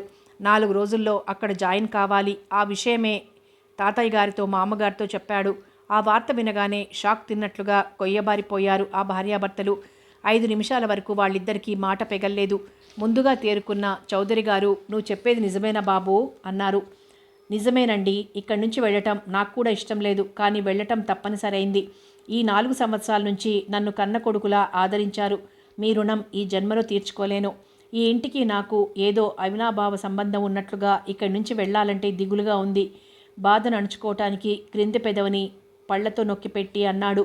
నువ్వు వెళ్ళిపోతానంటే మా శరీరాల్లో నుంచి ఒక భాగం వేరుగా వెళ్ళిపోతున్నంత బాధగా ఉంది. అంతగా కలిసిపోయావు మాలో. చూడు వినోద్, ఈ ఇంట్లోంచి వెళ్ళగానే మమ్మల్ని మర్చిపోవు కదూ అడిగారు బాధను పైకి కనిపించనీయకుండా పెదవుల మీద నవ్వుని పులుముకుని చౌదరి గారు. నేనంత కృతజ్ఞత లేనివాడిని కాదు తాతగారు. మనసులో మీ పట్ల కృతజ్ఞతా భావాన్ని నింపుకోవటం తప్ప మాటలతో చెప్పలేను. అతని మాటల్లో దిగులు, బాధ మిళితమై ఉన్నాయి. నువ్వు ఇక్కడి నుంచి వెళ్ళినా అప్పుడప్పుడు వస్తూ ఉంటావు కదూ అడిగారు మా అమ్మగారు. ఆమె కళ్ళు అశ్రుపూరితాలయ్యాయి. వాళ్ళు తన పట్ల చూపుతున్న అనురాగానికి, ఆప్యాయతకు అతని మనసు సంతోషంతో కడలి కెరటంలా పొంగింది. పొంగుతున్న పాల మీద చన్నీళ్లు చిలకరించినట్లుగా అతని సంతోషమంతా ఆవిరైపోయింది. అతని మనస్సులో మంజుల మెదలగానే, మీరు నా మీద ఎంత అనురాగాన్ని కురిపిస్తున్నారో నేను మీకంతగా ద్రోహం చేశాను. నేనెంత దుర్మార్గుణ్ణో తెలిసిన రోజున మీరు నన్ను ఎంతగా అసహించుకుంటారో, మీ ప్రేమకు మీ అభిమానానికి నేను అర్హుడిని కాను అని పెద్దగా అరవాలనిపించింది అతనికి. జరిగిందంతా ఆ భార్యాభర్తలకు చెప్పి వాళ్ల కాళ్ల మీద పడి క్షమాపణలు కోరుకుని మంజులను తనకిచ్చి పెళ్లి చేయమని వాళ్ళని అడగాలనుకున్నాడు. కానీ అడగలేకపోయాడు. మనసులో అనుకున్న మాటలు పెదవి దాటి బయటికి రాలేదు. వాళ్ళ ప్రాణంలో ప్రాణమైన మంజులను, అందం, చదువు, ఆస్తి అన్నీ ఉన్న బంగారు బొమ్మను తనకు రెండవ భార్యగా చెయ్యటానికి వాళ్ళు ఒప్పుకుంటారా? అసలు నా నిజస్వరూపం తెలిసిన క్షణంలోనే నన్నెంత అసహించుకుంటారో, ఎంత ద్వేషిస్తారో. బాధతో అతని మనసు రంపపు కోతకు గురవుతోంది. ఆ ఇంటిని వదిలి వెళ్లాలంటేనే అతని గుండెలు బద్దలవుతున్నాయి. మంజుల తను కలిసి తిరిగిన ఆ పరిసరాలు, మంజులతో అనుభూతుల్ని పంచుకుని, మేడ మీద గది ఇవన్నీ వదులుకొని తను బయటకు వెళ్తే మళ్ళీ ఆ ఇంటికి వచ్చే అర్హత ఈ జన్మకు తనకు లేదన్న నిజం అతని మనసుని కాల్చివేస్తోంది. గుండెల్ని బద్దలు చేస్తోంది. నిన్ను వెర్రిగా ప్రేమించాను మంజు. తపస్సు చేసి వరం సంపాదించుకున్నంతగా నీ ప్రేమను సంపాదించుకున్నాను. ఈరోజు పిరికివాడిగా నీకోసమే ఈ ఇంట్లోంచి, ఈ ఊరు నుంచి పారిపోతున్నాను. నీ శ్రేయస్సు కోసం, నువ్వు ప్రశాంతంగా ఉండాలని వెళ్ళిపోతున్నాను. నీ సంతోషం కోసం, నీ తృప్తి కోసం నేనేమైనా చేస్తాను. కానీ నువ్వు కనపడకపోతే బ్రతకలేని మంజు అంటూ అతని మనస్సు ఆమె కోసం ఆక్రోశిస్తోంది. కన్నీటితో అతని చెంపలు తడిసిపోతున్నాయి. అతను పడుతున్న బాధను మరో విధంగా అర్థం చేసుకున్నారు ఆ భార్యాభర్తలు. తమ మధ్య నుంచి వెళ్ళిపోవలసి వచ్చినందుకే అతను అంతగా బాధపడుతున్నాడు అనుకున్నారు. అతని గుండెల్లో అగ్నిగోళాలు బద్దలవుతున్నాయని, అతని మనస్సు రంపపు కోతకు గురవుతుందని, అతని తనువు మనస్సు మంజుల కోసం ఆక్రోశిస్తున్నాయని, అతను వెళ్ళటానికి ఆమె కారణమని వాళ్లకు తెలియదు. అందుకే అతని మీద అంత అనురాగాన్ని, ప్రేమను కురిపిస్తున్నారు. చిన్న పిల్లవాడిలా కన్నీరు పెడుతున్నావా వినోద్? ఉద్యోగం చేస్తున్నప్పుడు ఎన్నో ఊళ్ళు తిరగాలి, తప్పదు. మగవాడి మనసు మరీ అంత సెన్సిటివ్గా ఉండకూడదు. సంతోషాన్ని, బాధను కూడా సమంగా చూడాలి. మన జీవితాలు రైలు ప్రయాణాల్లాంటివి. మనం ప్రయాణం చేస్తున్నప్పుడు రైలులో ఎంతోమంది పరిచయం అవుతూ ఉంటారు. కొద్ది పరిచయానికే కొంతమందితో ఎంతో అనురాగం పెరుగుతుంది. అయినా ఎవరి గమ్యాలకు వాళ్ళు చేరుకోక తప్పదు. ఇక్కడ మేము పరిచయమయ్యాం. అలాగే నువ్వు వెళ్ళే చోట ఎవరో ఒకరు పరిచయం అవుతారు. బాధపడకు. కొత్తలో బాధగా ఉన్న కొద్ది రోజులు పోతే కొత్త మనుషులు, కొత్త వాతావరణం అలవాటైపోతుంది అనునయంగా అన్నారు చౌదరి గారు. ఆ అనునయానికి దుఃఖం పొర్లుకొచ్చింది అతనికి. అతి ప్రయత్నం మీద పళ్ల బిగువన దుఃఖాన్ని అదిమి పట్టాలని ప్రయత్నించినా సాధ్యం కాలేదు. చంటి పాపలా వెక్కి వెక్కి ఏడుస్తూ దోసిట్లో ముఖం దాచుకున్నాడు. చౌదరి గారికి కూడా దుఃఖంతో మాట పెగిలి రాలేదు. మా అమ్మగారు సరే సరి. ఆడపిల్లను మొదటిసారిగా అత్తవారింటికి పంపించేటప్పుడు కన్నతల్లి ఎంతటి బాధకు, ఆవేదనకు అనుభవిస్తుందో అంత ఆవేదనగా ఉంది మా అమ్మగారికి. ముగ్గురు ఒకరిని ఒకరు ఓదార్చుకునే స్థితిలో లేరు. ముగ్గురి మనసులు బరువెక్కాయి. వినోద్ వెళ్లే రోజు వచ్చింది. అంతకు ముందు రాత్రే అన్నీ సర్దుకున్నాడు. చివరిసారిగా మంజులను కళ్ళారా చూసి వెళ్లాలన్న కోరికగానే మిగిలిపోయింది. ఆ ఇంట్లో నుంచి వెళ్ళటానికి అతని పాదాలు నేలకు అంటుకుపోయినట్టుగా కదల్లేదు. భరించలేని ఆవేదనను, పుట్టెడు దిగులును మోసుకొని బరువెక్కిన హృదయంతో ఆ ఇంటి గేటు దాటాడు. అయిపోయింది. ఆ ఇంటికి తనకు శాశ్వతంగా రుణం తీరిపోయింది. అందమైన ఉద్యానవనంలో నుంచి శ్మశానంలోకి వెళ్తున్నట్టుగా ఉంది. కలలాంటి జీవితం కరిగిపోయింది. భయంకర వాస్తవం మిగిలింది. ఒక్కసారిగా బంగారు స్వప్నాల్లోంచి బయటపడి వాస్తవంలో నిలవాలంటే ఆ నిజాన్ని అతని మనసు అన్వయించుకోలేకపోతోంది. మంజులతో జీవితం ఒక మధురమైన కళ. ఆమెతో అనుబంధం భగవంతుడు తనకిచ్చిన ఒకే ఒక అదృష్టం. ఆ అదృష్టం తనను వీడింది. దురదృష్టం అతన్ని వెక్కిరించింది. విధి అతన్ని మరోసారి ఆకాశాన్ని నుంచి అధపాతాళానికి తోసింది. ఆ ఇంటి వైపు మరోసారి తిరిగి చూశాడు. బాల్కనీలో మంజుల నవ్వుతూ నిల్చున్నట్లుగా కనిపించింది. అది భ్రమ అని తెలిసినా అతని కాళ్ళు ముందుకు పడలేదు. ట్రైన్కి టైం అవుతుందోయ్ వినోద్, చెంపల మీదికి జారబోతున్న కన్నీటిని పైపంచెతో అడ్డుకుంటూ అన్నారు చౌదరి గారు. నోటితో వెళ్ళొస్తానని చెప్పలేక కన్నీరు పెడుతున్న మా అమ్మగారి దగ్గరికి వెళ్ళి ఆమె చేతులనందుకుని కళ్ళకద్దుకున్నాడు. వాళ్ల మనసులు వింతగా ఘోషిస్తున్నాయో వర్ణింపనలవి కాదు. రండి సార్ అంటూ ఆటో డ్రైవర్ మరోసారి పిలవటంతో వినోద్ ఆటోలో కూర్చున్నాడు. స్టేషన్ వరకు వస్తాను అంటూ చౌదరి గారు కూడా వినోద్ పక్కన కూర్చున్నారు. వినోద్ ట్రైన్లోకి ఎక్కి కూర్చున్నాడు. ట్రైన్ కదిలింది. కన్నీటితో అతనికి వీడ్కోలిచ్చారు చౌదరి గారు. కనిపించినంతసేపు చెయ్యి ఊపుతూనే ఉన్నారు. ట్రైన్ వేగాన్ని పుంజుకుంది. చౌదరి గారు కనుమరుగయ్యారు. వినోద్ ఊరెళ్ళిన రోజే ట్రాన్స్ఫర్ మీద వినోద్ వెళ్ళిపోయాడని, ఇద్దరూ లేకపోవడం వల్ల ఇల్లంతా శూన్యంగా ఉందని, ఆలస్యం చేయకుండా వెంటనే బయలుదేర్రా అంటూ మంజులకు లెటర్ రాశారు చౌదరి గారు. ఆ ఉత్తరం అందుకున్న రోజు సాయంత్రం ట్రైన్లోనే మంజుల తిరిగి వచ్చింది. మంజులను చూసి తన కళ్ళను తానే నమ్మలేకపోయారు మా అమ్మగారు. జ్వరం పడి లేచిన మనిషిలా చిక్కి శల్యమైపోయింది. ఆమె బుగ్గల్లో మెరుపులు లేవు. బుగ్గల్లో ఉండే గులాబీ పువ్వు లాంటి నునుపుదనం తగ్గిపోయి లోతుగా పీక్కుపోయాయి. ఎప్పుడూ ఆమె పెదవుల మీద కదలాడే చిరునవ్వు లేదు. అన్ని బంధాలు తెంచుకున్న సర్వసంగ పరిత్యాగిలా, శాంతంగా తపస్సు చేసుకునే యోగినిలా ఉంది. మంజులను ఆ ఆకృతిలో చూడగానే మా అమ్మగారి మనసు బాధతో విలవిల్లాడిపోయింది.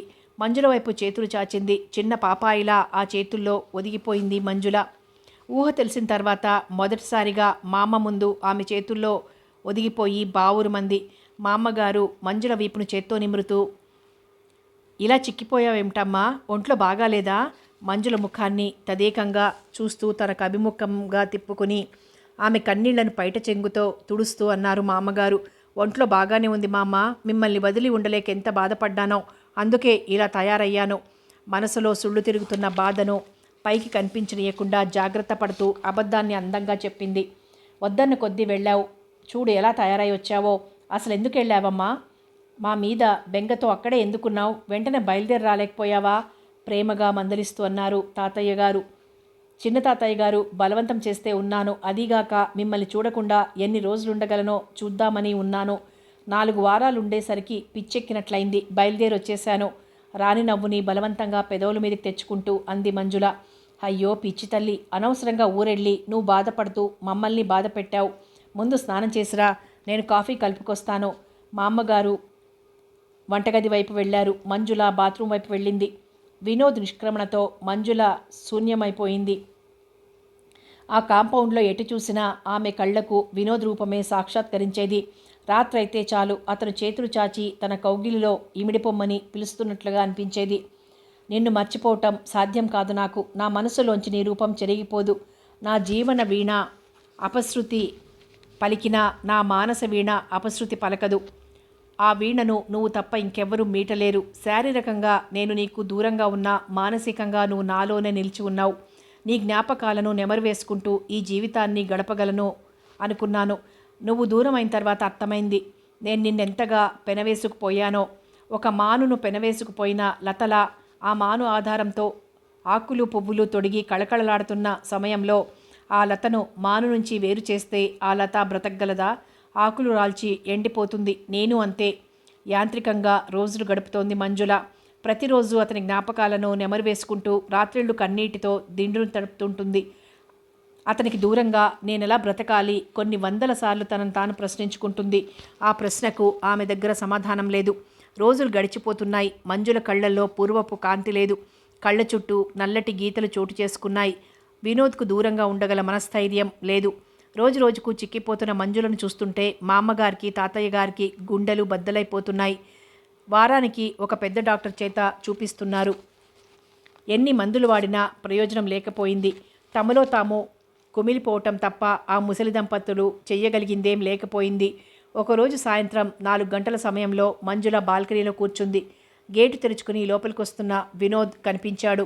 ఉద్వేగంతో ఆమె గుండెలు ఎగిసిపడ్డాయి.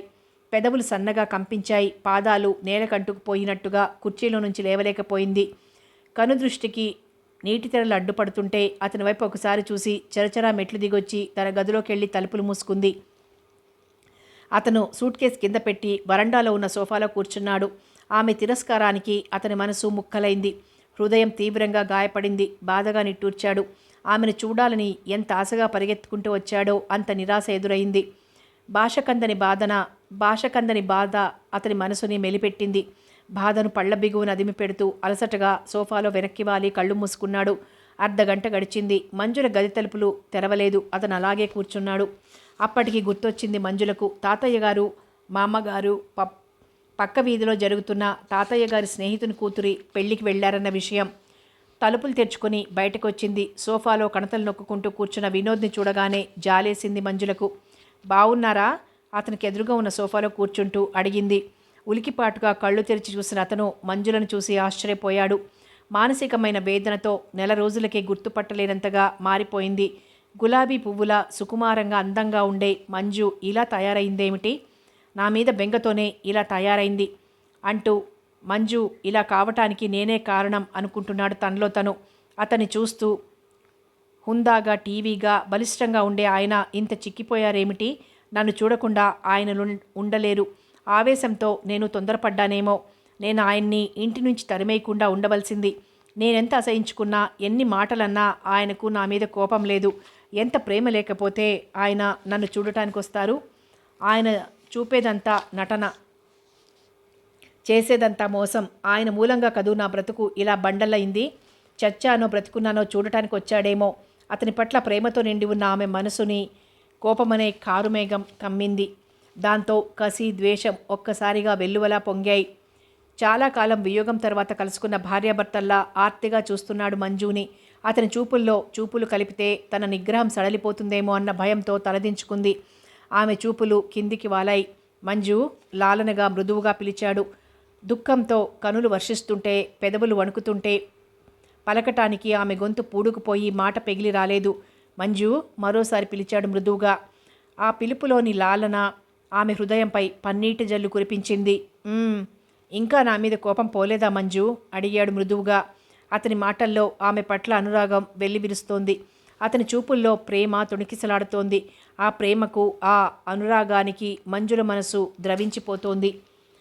మీ మీద నాకెందుకు కోపం? నాకు తెలుసు మంజు, నువ్వు నన్నెంతగా అసహించుకుంటున్నావో. నిన్ను అర్థం చేసుకుంటా నన్ను అర్థం చేసుకుంటావనుకున్నాను, కానీ ఇలా కక్ష సాధిస్తావనుకోలేదు. నన్ను చూడగానే ముఖం తిప్పుకొని నీ గదిలోకి వెళ్ళినప్పుడే అనుకున్నాను నువ్వు నన్నింకా అసహించుకుంటున్నావని. నా మనసును ముక్కలు చేశావు, నా బ్రతుకును నాశనం చేశారు వెక్కిళ్ల మధ్య అంది మంజుల. లేదు మంజు, నీ జీవితాన్ని నందనవనంగా మార్చాలనేగా నా తాపత్రయమంతా. అది జన్మలో జరగదు. నా జీవితం, నేను కన్న కలలు అన్నీ నాశనమయ్యాయి. ఇప్పుడిప్పుడే నా మనసులోని గాయం మానుతోంది. మీ రాకతో మానుతున్న గాయం మళ్ళీ పచ్చిగా అయింది. ఎందుకొచ్చారు? నేను ప్రశాంతంగా బ్రతకటం మీకు ఇష్టం లేదా? చేతుల్లో ముఖం దాచుకుని ఏడుస్తూ అంది. అతని మనసు బాధతో విలవిల్లాడిపోయింది. ఆమె నక్కున చేర్చుకుని కన్నీరు తుడిచి ఓదార్చాలని, నీకు నేనున్నాను మంజు అని చెప్పాలని ఏమేమో అనుకున్నాడు. ఆమెను ఓదార్చను కూడా ఓదార్చలేదు. ఆవేశం, కోపం సమస్యకు పరిష్కారం కాదు మంజు. నా సమస్యకు పరిష్కారం ఈ జన్మకు లేదు అంది దిగులుగా మంజుల. మనిద్దరం పెళ్లి చేసుకుందాం. ఆ మాటతో ఆమె హృదయం తీవ్రంగా స్పందించింది. ఏమని సమాధానం చెప్పాలో అని 2 నిమిషాలు ఆలోచించింది. ఆ ఆలస్యాన్ని సహించలేని వాడిలా, చెప్పు మంజు, సమాజాన్ని గురించి భయం కానీ రాధను గురించి ఆలోచన కానీ నీకు అక్కర్లేదు. చెప్పు. ఏం చెప్పను అంది మంజుల లోతుకుపోయిన స్వరంతో. నాతో పెళ్లికి అంగీకరిస్తానని చెప్పు. నా మీద ఆశలు పెంచుకున్న తాతయ్య గారు, మా అమ్మగారు ఉన్నారు. నాకు ఈడు జోడు కుదిరిన వ్యక్తినిచ్చి పెళ్లి చేస్తారు, కానీ భార్య ఉన్న మీకు రెండో పెళ్ళంగా చెయ్యటానికి అంగీకరించరు. వాళ్ళకిష్టం లేని పని నేను చెయ్యలేను. అంకుశపు పోటులా తాకినాయి ఆమె మాటలు. అతని మనస్సుని శిలలా మౌనంగా కూర్చున్నాడు. అతని కళ్ళల్లో నీళ్లు సెలయేటి ఊటలా ఉబుకుతున్నాయి. మనం అనుకున్నది అనుకున్నట్టు జరగదు. అలా జరిగితే ఇక జీవితానికి అర్థమేముంది? ఆశ, నిరాశ, సుఖం, దుఃఖం ఇవన్నీ కలిసి అనుభవించటమే జీవితం. ఏమండి, నేను మిమ్మల్ని ప్రేమించాను. నా జీవితాన్ని మీకు బలిపెట్టాను. అన్నీ మీకు సమర్పించుకొని ఏమీ లేని దానిలా మిగిలిపోయాను. మతి చెడిన దానిలా చావలేక అనుక్షణం చిత్రహింసను భరిస్తూ ఇలా జీవోత్సవంలా మిగిలున్నానంటే అది బ్రతుకు మీద తీపితో కాదు. నేను ఆత్మహత్య చేసుకుంటే నా మీద ప్రాణాలు పెట్టుకుని బ్రతుకుతున్న తాతగారు, మా అమ్మగారు గుండె ఆగి చనిపోతారు. కేవలం నేను వాళ్ల కోసమే బతుకుతున్నాను అంది కన్నీటితో. ప్రేమించుకున్నాం, మనసులు ఇచ్చిపుచ్చుకున్నాం.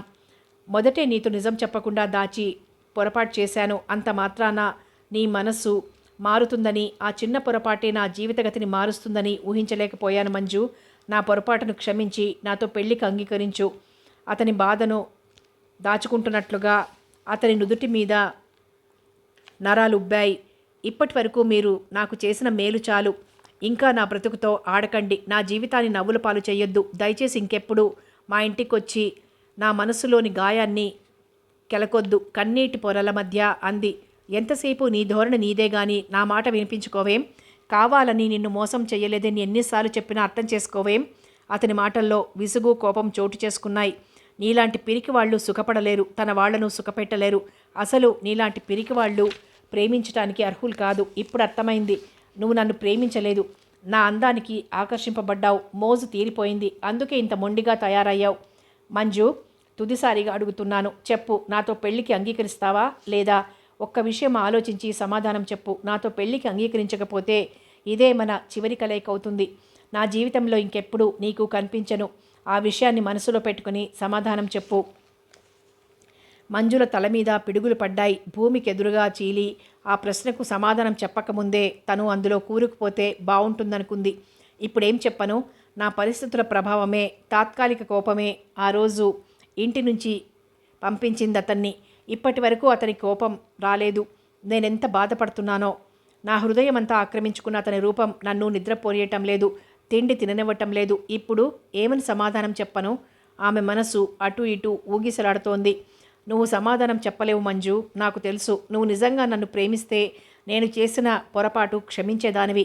నాకు దూరంగా పారిపోయేదానివే కాదు. ఆవేశంలో నా విలువ నీకిప్పుడు తెలియదు. నేను దూరమైన తర్వాత కానీ నా విలువ నీకు అర్థం కాదు. ఆల్ రైట్, వెళ్తున్నా మంజు. నీ ప్రేమికుడిగా కాకపోయినా ఒక స్నేహితుడిగానైనా నన్ను గుర్తించుకుంటావనుకుంటాను.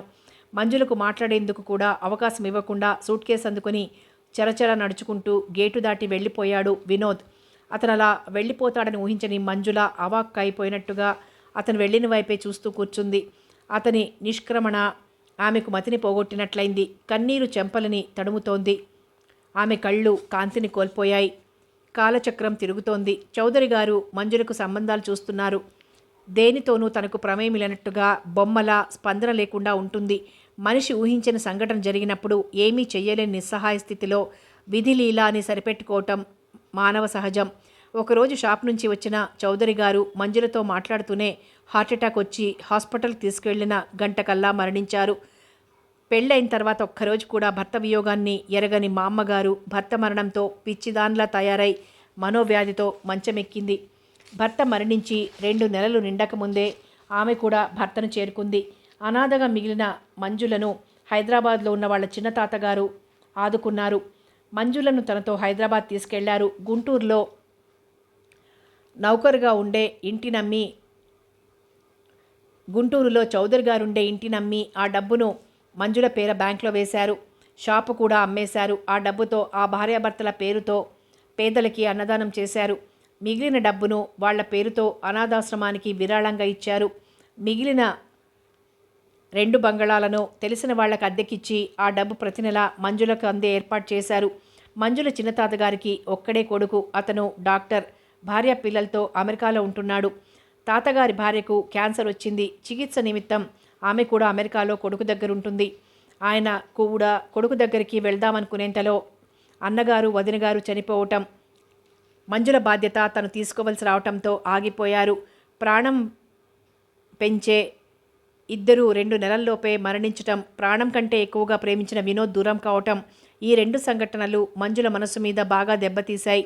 వేళకు భోంచెయ్యదు, కొత్త చీరలు కట్టుకోదు, అందంగా అలంకరించుకోదు. జీవితంలో అతి విలువైంది పోగొట్టుకున్నట్టుగా శూన్యంలోకి చూస్తూ కూర్చుంటుంది. పగలు రాత్రి ఇంకా కొంతకాలం పోతే మంజుల కూడా చనిపోతుందేమో అన్న భయం పట్టుకుంది వాళ్ళ చిన్న తాతగారికి. మంజుల మనసుకు ఏదో ఒక వ్యాపకం కల్పిస్తే ఆ వ్యాపకంతో గతాన్ని మర్చిపోతుంది అని మంజులకు ఉద్యోగ ప్రయత్నం చేయసాగారు. పేరుతో ప్రకటన చూసి టైపిస్ట్ పోస్ట్కి మంజుల అప్లై చేయటం, ఇంటర్వ్యూలో సెలెక్ట్ అయి ఉద్యోగంలో జాయిన్ అవ్వటం అంతా 10 రోజుల్లో జరిగిపోయింది. చదువుకునేటప్పుడు సరదాగా టైప్ నేర్చుకుంది. ఇప్పుడు అదే మంజులకి ఒక వ్యాపకాన్ని కల్పించింది. ఆ విధంగా హైదరాబాద్ నుంచి మంజుల ఉద్యోగరీత్యా విజయవాడకు వచ్చింది. వాళ్ళ చిన్న తాతగారే విజయవాడ వచ్చి తన స్నేహితునింట్లో మంజులు ఉండటానికి అన్ని ఏర్పాట్లు చేసి హైదరాబాద్ వెళ్లారు. ఆమెకు పెళ్లి చేసి ఆమె ఆస్తి ఆమెకు అప్పగించి ఆయన కూడా కొడుకు దగ్గరికి అమెరికా వెళ్ళిపోవాలన్న ఆలోచనలో ఉన్నాడు. మంజుల ఉద్యోగంలో ఉండగానే 2 సంవత్సరాలైంది. ఆ రోజు తర్వాత ఇంచుమించు 3 సంవత్సరాల తర్వాత వినోద్ని మేనేజర్గా చూడటం ఇదే మొదటిసారి. అమ్మగారు తలుపు తీయండి అంటూ పని మనిషి గది బయట నుండి కేక పెట్టడంతో గతాన్నుంచి తేరుకున్న మంజుల మంచం మీద నుంచి లేచి తలుపులు గెడతీసింది. కన్నీటితో తడిసి ఎర్రగా ఉబ్బి ఉన్న మంజుల కళ్ళను చూసి ఏదో అడగబోయిన పని మనిషి ఆ అవకాశాన్ని ఇవ్వకుండా, మంగమ్మ నాకు నొప్పితో తల పగిలిపోతోంది, టీ కలుపుకురా అంది. అలాగే అమ్మగారు అంటూ లోపలికి వెళ్ళి 10 నిమిషాల్లో పొగలు కక్కుతున్న టీ కప్పు తెచ్చి మంజుకి ఇచ్చి తన పని చూసుకోవటానికి వెళ్ళింది మంగమ్మ. టీ తాగి ఆలోచించడానికి కూడా శక్తి లేనట్లుగా అలసటగా బాల్కనీలో ఉన్న పడక కుర్చీలో వెనక్కి వాలి కళ్ళు మూసుకొని పడుకుంది. మంజు అన్న మృదువైన పిలుపుకి ఉలిక్కిపడి కళ్ళు తెరిచింది మంజుల. ఆ పిలుపు ఆమె మనసు పొరల్లో దాగున్న మమతల్ని తట్టిలేపింది. ఉద్వేగంతో ఆమె గుండెలు ఎగిసిపడ్డాయి. పట్టలేని సంతోషంతో చెంపలు కెంపులయ్యాయి. కన్నీటి పొరల కింద ఆమె విషాద నేత్రాలు దీప్తిని పొందాయి. సంతోషం, భయం, ఆందోళన ముప్పిరిగొనగా అతని వైపు చూసింది. ఏమిటి మంజు అలా చూస్తున్నావు? అతని గొంతు ఎంతో మృదువుగా లాలింపుగా ఉంది. ఆమె కళ్ళల్లో నీళ్లు చిప్పిల్లాయి. కరెంట్ షాక్ తిన్నదానిలా చలనం లేనట్టు కుర్చీకి అంటుకుపోయి అలాగే కూర్చుంది. అతను ఆమెకు దగ్గరగా వచ్చాడు. ఆమె ముఖం మీదకు వంగి కన్నీటిని తన చేత్తో తుడిచాడు. ఆమె చెంపలకి తాకుతున్న అతని వెచ్చని ఊపిరి ఆమెను మరో లోకాలకు తీసుకెళ్తోంది. ఈ స్పర్శ ఎంత హాయిగా ఉంది. ఈయన మాటలు ఎంత లాలింపుగా ఉన్నాయి. ఇన్నాళ్ళు నా మనసు శరీరం ఈయన కోసం ఎంతగా తప్పించిపోయాయి. ఇప్పటికీ గమ్యం చేరినట్లుగా ఈయన రాకతో నా మనసు ఎంత ప్రశాంతంగా ఉంది. ఇప్పటి వరకు ఈ లోకం నన్నెంత ధిక్కరించింది, ఎన్ని అవమానాలు చేసింది. నేను అనాథను కాదు, నన్ను ప్రేమించే వినోదున్నాడు. ఆ భావనే నాకు కొండంత బలాన్ని, బ్రతుకు మీద ఆశని పెంచుతోంది. నా సర్వస్వాన్ని దోచుకుని నా బంగారు కలల్ని కళ్ళలుగా చేసిన ఈయన ఎదురుగా ఉన్నా ఏమనలేకపోతున్నానెందుకు? మంజుల మనసులో ఆలోచనలు సుళ్ళు తిరుగుతున్నాయి. నేను మంజు, నన్ను గుర్తుపట్టలేదా? ఆమె కళ్ళల్లో ఏదో వెతుకుతున్నట్లుగా చూస్తూ అడిగాడు. మీరిక్కడికి ఎందుకు వచ్చారు? పొంగి వస్తున్న దుఃఖాన్ని ఆపుకుంటూ అంది. నీకు తెలియదా? తెలియకనేగా అడుగుతున్నాను. నాకెవ్వరూ లేరు, నేను అనాథను, మీరెందుకు వచ్చారు? అడిగింది ఉద్వేగంగా. కటువైన ఆమె మాటలకు అతని మనసు భాషకందని బాధకు గురైంది. నువ్వెంత కటువుగా మాట్లాడినా నాకు కోపం రాదు మంజు. నువ్వు కావాలని అలా మాట్లాడుతున్నావని నాకు తెలుసు. ఎంత చిక్కిపోయావు. నిన్ను చూడక 3 సంవత్సరాలైంది అన్నాడు అనురాగంగా ఆమె వైపు చూస్తూ. అవును, ఈ 3 సంవత్సరాల నుంచి హాయిగా ప్రశాంతంగా ఉన్నాను. మళ్ళీ ఇప్పుడు ఎందుకు వచ్చారు? ఇంతవరకు నా జీవితంలో నిప్పులు చెరిగింది చాలేదా? ఆ మాట అంటున్నప్పుడు మంజుల గొంతులో జీర పలికింది. కన్నీరు చెంపల మీదికి జారింది. నా మనసులోంచి మీ రూపం ఏనాడో తుడిచిపెట్టుకుపోయింది అంది కటువుగా. నీ మనసులోంచి నా రూపాన్ని తుడిచేయటం నీకు సాధ్యం కాదు. మాటలతో ఎదుటి వాళ్ళను అయస్కాంతంలా ఆకర్షించటం, మోసం చెయ్యటం మీలోని ప్రత్యేకత. ఆలయం శిథిలమైన అందులో ప్రతిష్ఠించిన దేవుడి రూపం అలాగే ఉంటుంది మంజు. ఆ ఆలయం ఆ దేవుడు పేరుతోనే పిలువబడుతుంది. అతని గుండెల్లోని ఆవేదన ఆవిరిగా మారి కన్నీటి రూపంలో బయటికొస్తోంది. ఎంత కటువుగా మాట్లాడాలని ప్రయత్నించినా మంజులకు సాధ్యం కావటం లేదు. దీనంగా ఉన్న అతని ముఖం చూడగానే ఆమె మనసు ద్రవించిపోతోంది. ప్రేమ కడలి కెరటంలా పొంగుతోంది. ఏమిటి మంజు ఆలోచిస్తున్నావు? ఏముంది? 3 సంవత్సరాల నుంచి చీకటికి అలవాటు పడిన నేను ఒక్కసారిగా వెలుగుని చూడలేకపోతున్నాను. నువ్వు వెలుగువు కానిది కావాలని చీకటిని కోరుకున్నావు. మంజుల పెదవులు మందహాసం చేశాయి. మిమ్మల్ని ప్రేమించిన నేరానికి అంతకంటే ఏం చేయగలను? విధి విచిత్రమైంది. మనుషుల జీవితాలతో ఆడుకోవటం దానికి సరదా. దానికి ఎదురు ఈదటం ఎవరికీ సాధ్యం కాదు. మనిషి చేసే తప్పుల్ని విధి అని సరిపెట్టుకోవటం ఆ మనిషిలోని బలహీనతల్ని, పిరికితనాన్ని కప్పిపుచ్చుకోవడమే. ఎంత కఠినంగా మారిపోయావు. పరిస్థితుల ప్రాబల్యం, మీ ప్రేమ మహత్యం నన్ను ఇలా మార్చాయి. మాటలతో నన్ను చిత్రవద చెయ్యకు మంజు. మీ మనస్సు మాటకు కదిలేదంత సెన్సిటివ్ కాదు. అదెంత పాషాణమో నాకు తెలుసు. నువ్వు నన్నెప్పుడు అర్థం చేసుకున్నావు గనక ఇప్పుడు అర్థం చేసుకోవటానికి.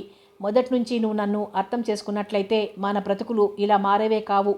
అతని మాటల్లో వేదన, విసుగు ధ్వనిస్తున్నాయి. మిమ్మల్ని అర్థం చేసుకుని మీరు చెప్పినట్టు వింటే ఇలా గౌరవంగా బ్రతకకుండా మీ ఉంపుడుగత్తెగా ఉంటూ నలుగురు చేసే హేళనలు భరిస్తూ అనుక్షణం చస్తూ కుక్క బ్రతుకు బ్రతకమని చెప్తున్నారా? అంది తెచ్చిపెట్టుకున్న కోపంతో. నీ ఊహలకి నువ్వే రూపాలు దిద్దుకుంటూ చిన్న విషయాన్ని భూతద్దంలో నుంచి చూస్తూ నీ జీవితాన్ని నరకం చేసుకుని నా జీవితాన్ని నరకం చేశావు. ఎవరి జీవితాన్ని నరకం చేశారో మీ మనసుకు తెలుసు. మీకేం? మీకు భార్య, అమ్మ, నాన్న అందరూ ఉన్నారు. అన్నీ పోగొట్టుకొని అనాథగా మిగిలిపోయాను నేను. దోసిట్లో ముఖం దాచుకుని ఏడుస్తూ అంది మంజు. నేనుండగా నువ్వు అనాథవి ఎలా అవుతావు? నీకు నేనేమీ కానా? పెళ్లి కాకుండానే మీతో కాపురం చేసిన అనుబంధానికి మీరు నాకేమవుతారో నాకే తెలియదు. మనసులు కలిసిన అనుబంధమే నిజమైన అనుబంధం. పెళ్ళనేది ఆ అనుబంధానికి రక్షణ మాత్రమే. కొన్ని విషయాలు మాటల్లో చెప్పటానికి అందంగా ఉంటాయి. ఇప్పుడు నేనేం చెప్పినా నువ్వు వినిపించుకునే స్థితిలో లేవు. ఇక వెళ్తాను. లేచాడు వినోద్. అతనితో పాటు మంజులు కూడా లేచి నిల్చుంది. మంచినీళ్లు కావాలి అన్నాడు. మంజుల గదిలోకి వెళ్ళి కూజాలో మంచినీళ్లు గ్లాసులోకి వంచుకుని అతను కూడా ఆమె వెనకే గదిలోకి వచ్చాడు. మంచినీళ్ళ గ్లాసు అతనికి అందించింది. గ్లాస్ అందుకుని టీపాయ్ మీద పెట్టి మంజు భుజాల చుట్టూ చేతులు వేసి బలవంతంగా ఆమెను తన వైపుకు లాక్కున్నాడు. ఆ గాఢ పరిష్వంగం ఆమె మనసుని ఏదో లోకాలకు తీసుకెళ్ళింది. ఆ స్పర్శానుభూతికి ఆమె మనసు పరవశత్వంతో నిండిపోయింది. కోపం, కసి, ఆవేశం అన్నీ పట్టుతప్పాయి. అన్నీ మర్చిపోయి ఒక్క నిమిషం అతని గుండెల మీద వాలిపోయి కళ్ళు మూసుకుంది. అతని చేతులు ఆమె వీపును నిమురుతున్నాయి. అతని స్పర్శ ఆమెకి ఎనలేని తృప్తినిస్తోంది. ఆ కౌగిలిలో ప్రపంచాన్ని మర్చిపోయింది. ఆమె ఇంచుమించు అతని స్థితిలాగే ఉంది. కొద్ది నిమిషాల తర్వాత తేరుకున్న మంజుల అతని కౌగిలి నుంచి తప్పించుకొని గదిలోంచి బయటికొచ్చింది. అతని మనసు అసంతృప్తిగా ఉంది. ఆమె నుంచి ఇంకా ఏదో పొందాలని అతని ఆరాటం. అతని చూపుల్లో ప్రతిఫలిస్తున్న కోరికను అర్థం చేసుకున్న మంజుల అతనికి ఆ అవకాశం ఇవ్వకుండా అక్కడే నిల్చుంది. సమయం 7 గంటలు కావస్తోంది అంది. అంటే నన్ను వెళ్ళిపోమ్మనేగా అర్థం? ఈ వేళప్పుడు మీరు నా దగ్గరుండటం ఎవరైనా చూస్తే బాగుండదు. మనిషికి పిరికితనమే పెద్ద శాపం మంజు. ఎడారిలో ఓయాసిస్సులా నువ్వే మళ్ళీ నాకు కనిపించావు. ఆ తృప్తిని, ఆనందాన్ని కటువుగా మాట్లాడి నాకు దూరం చెయ్యకు. మీ శ్రీమతి బాగుందా? అంది మాట మారుస్తూ. బాగానే ఉంది. ఎలా ఉంది మీ కాపురం? మనస్సు లేని మనువుకు మనగడ ఉంటుందా? జీవితంతో రాజీ పడటం, అందిన దాంతో తృప్తి పడటం మీకు అలవాటేగా. మంజుల పిట్టగోడ కానుకొని నిల్చుంది. అతను కూడా ఆమె పక్కనే నిల్చున్నాడు. వెన్నెల్లో లాన్లో ఉన్న నందివర్ధనం చెట్టు విరగబూసి ముత్యాల పందిరిలా ఉంది. అతను దగ్గరగా ఉంటే అతని ఎద మీద వాలిపోవాలని మనస్సు లాగుతుంది. చాలా రాత్రైంది, ఇక మీరింటికి వెళ్ళండి. నేను ఎదురుగా ఉంటే నీ నిగ్రహం సడలిపోతుందని భయమా? మంజుల మనసు చదివినట్టుగా అన్నాడు. అనవసరమైన ఆలోచనలతో మనసు పాడు చేసుకోకుండా ప్రశాంతంగా నిద్రపో, నేను వెళ్తున్నా అంటూ వేగంగా మెట్లు దిగి వెళ్ళిపోయాడు. సామ్రాజ్యాన్ని కోల్పోయిన మహారాజులా అతను వెళ్ళిన వైపే చూస్తూ నిల్చుంది మంజుల. ఆమె కళ్ళు శ్రావణ మేఘాలయ్యాయి. కథ కొనసాగుతుంది.